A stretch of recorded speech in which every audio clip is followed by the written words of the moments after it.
dimasak, dikuali ke Tuhan, garam semua. Dan kita nanti mau ngambil air laut, karena air laut ini nanti bakal jadi garam.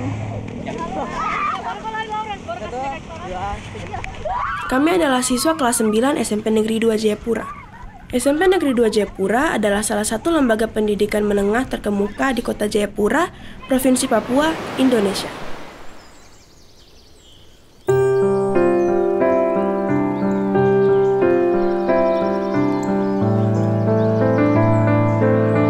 Sekolah ini telah lama menjadi penopang pendidikan di wilayah tersebut. Dengan fasilitas modern, guru-guru berpengalaman, dan kurikulum yang komprehensif, SMP Negeri 2 Jayapura berkomitmen untuk memberikan pendidikan berkualitas tinggi kepada siswa-siswinya. Selain itu, sekolah ini juga aktif dalam berbagai kegiatan ekskul, memungkinkan siswa untuk mengembangkan minat dan bakat mereka di bidang seperti olahraga, seni, dan kegiatan sosial. SMP Negeri 2 Jayapura juga mencerminkan keragaman budaya yang kaya di Papua, dengan siswa-siswi yang dari berbagai latar belakang etnis dan budaya berinteraksi harmonis dalam lingkungan belajar, tapi juga sebagai wadah untuk mempromosikan pemahaman dan toleransi antar budaya di komunitasnya. Pada tahun 2021, sekolah kami dipilih oleh Kementerian Pendidikan dan Kebudayaan untuk mengikuti program presisi. Saat itu kami masih kelas 7. Nah, ngomong-ngomong soal presisi sendiri adalah penguatan karakter siswa mandiri melalui kreasi seni.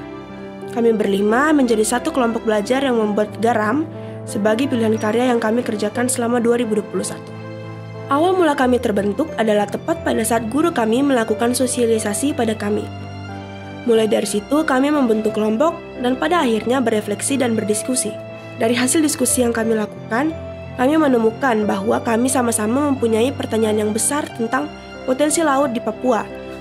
Dari sekian banyaknya potensi laut di Papua, kami tidak pernah melihat adanya garam produksi Papua di pasaran. Maka dari itu, kami memilih judul Garam di Papua, di mana nantinya kami akan mengamati beberapa pantai di Jayapura, yaitu Pantai Hamadi, Pantai Holtekam, dan Pantai Besji.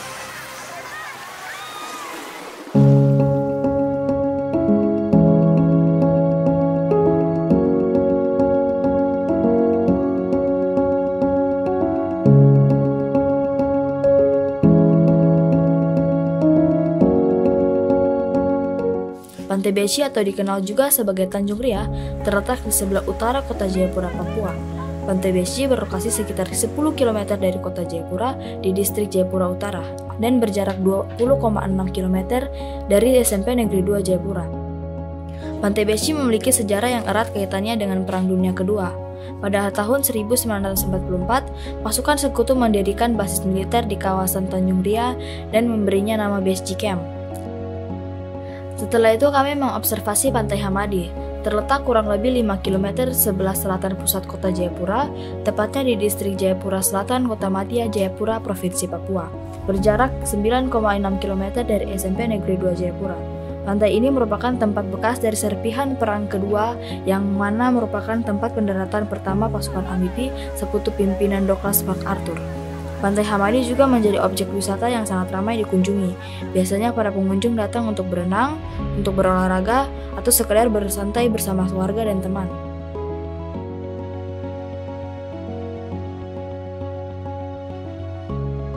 Pantai terakhir yang kami observasi yaitu Pantai Holtekam. Pantai Holtekam terletak di tenggara kota Jayapura, kira-kira sekitar 39 km dari pusat kota Jayapura, dan berjarak 23,4 km dari SMP Negeri 2 Jayapura.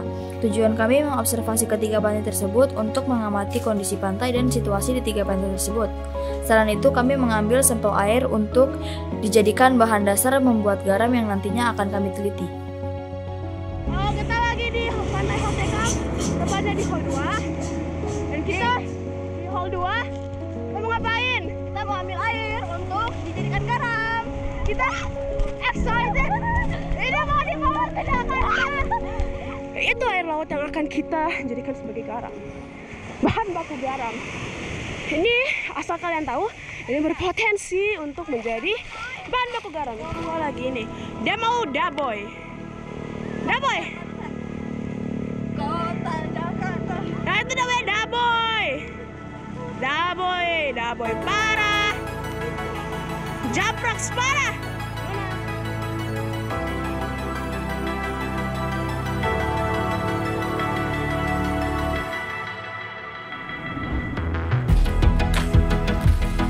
Setelah mengobservasi ketiga pantai tersebut, kami lanjut untuk mengobservasi Pasar Induk Regional Yotefa. Pasar ini sangat membantu bagi masyarakat yang mencari kebutuhan sehari-hari. Di pasar ini kami bertemu dengan Pak Ibnu. Pak Ibnu berusia 35 tahun. Pak Ibnu berasal dari suku Buton. Beliau sudah berjualan di Pasar Yotefa selama 10 tahun. Jenis garam yang dijual di warung Pak Ibnu yaitu garam kasar tak bermerek dan garam halus cap kapal. Garam yang dijual berasal dari Surabaya. Harga garam yang dijual sangat bervariasi, mulai dari Rp3.000 sampai Rp8.000. Mau apa tuh? Air. Air apaan? Laut. Buat apa? Masak. Hah? Masak. Mengukur kadar garamnya. Emang lagi bikin apa? Garam. Biar menggarami dunia.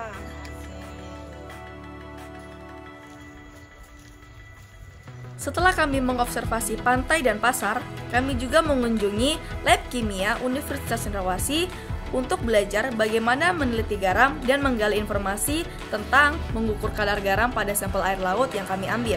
Dalam prosesnya, kami didampingi oleh Bapak Dr. Andus Frans Domingus.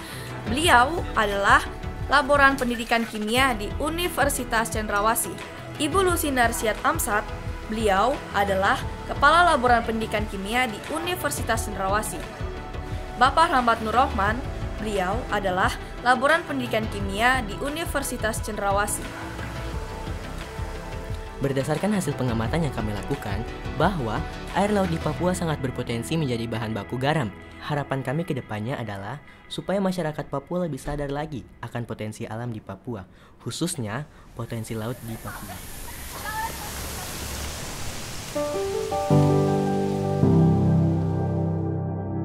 Kalau kita lihat potensi di Papua, kalau menurut saya itu punya potensi yang besar atau sangat berpotensi. Karena yang pertama di Papua itu lautnya luas ya. Kemudian juga kalau kita lihat kan salah satu faktornya itu suhu. Suhu yang tinggi itu mempengaruhi terjadi penguapan. Penguapan yang cukup besar atau cukup banyak itu bisa mempengaruhi kadar garam yang terkandung dalam air atau kadar garam yang dihasilkan. Kalau kita lihat di Papua punya kecenderungan iklimnya tropis, Pak. Jadi memang sangat berpotensi sekali. Sekarang dengan model yang baru, yaitu dengan merdeka belajar. Artinya bahwa mereka diberi kebebasan. Kami hanya sebagai fasilitator saja. Jadi kita mengarahkan mereka untuk berpikir, untuk secara kritis, dan bagaimana mereka selalu melakukan suatu kegiatan sehingga mereka punya ide-ide itu yang bisa kita sama-sama memecahkan, yaitu yang diharapkan mereka bebas tapi dengan bimbingan.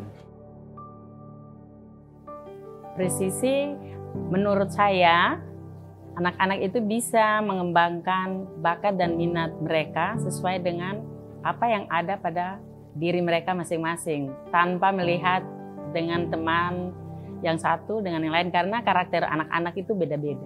Kita sebagai guru, bagaimana kita membentuk karakter anak kita. Tidak serta-merta kita bilang bahwa ini salah. Ternyata ada sesuatu hal yang anak akan menyampaikan kepada kita bahwa sebenarnya harus begini, Bu. Tapi karena ibu marah, akhirnya ya sudah, saya nggak bisa jelaskan. Nah, itu bagian-bagian itu bagi saya penting. Jadi antara guru mapel yang satu dengan guru mapel yang lain, kami sudah berkolaborasi supaya pas penilaian terhadap anak-anak ini dalam bidang studi mereka, nilainya harus yang baik. Jadi intinya presisi adalah bagaimana kita memberikan peluang kepada siswa untuk bereksplorasi terkait dengan keadaan di sekitar kita, di mana sekolah itu berada. Jadi kalau kita berada di kota Jayapura, ya kita akan melakukan hal-hal yang ada di sekitar kota kita. Untuk ingin mengetahui sebenarnya seberapa jauh seorang peserta didik ini ketika sudah mengalami proses-proses pembelajaran, mereka bisa jadi tahu, oh hasilnya itu seperti apa. Jadi mungkin harus dimodifikasi pembelajaran kurikulum, walaupun di daerah-daerah yang lain sangat bagus, belum tentu aplikasinya ke misalnya kayak kami di Papua, itu kan masih ada tempat-tempat yang terisolir. Jangan disamakan lah, misalnya seperti ada yang sekarang kita katakan pembelajaran, mungkin dimulai dengan pembelajaran bermakna dengan menggunakan fasilitas yang ada. Jadi contoh-contohnya itu, yang kembali lagi ya tadi, contoh-contohnya itu kalau bisa digunakan yang fasilitas ya, kalau di daerah itu cuma ada segitu misalnya dengan peralatan yang sedemikian, oh itu tetap masih bisa belajar. Jadi jangan ada alasan untuk oh saya tidak bisa belajar karena tidak. Nah itu kembali lagi salah satu caranya ini saya pikir bagus yang seperti ini, karena memotivasi guru juga untuk oh ya lebih mendalami, peserta didik belajar, dari pihak guru belajar, kami pun juga sebagai fasilitator mungkin dari pihak kampus juga kami belajar oh ternyata kita bisa menggandeng kerjasama dengan berbagai stakeholder pihak untuk sama-sama mengupayakan pendidikan itu.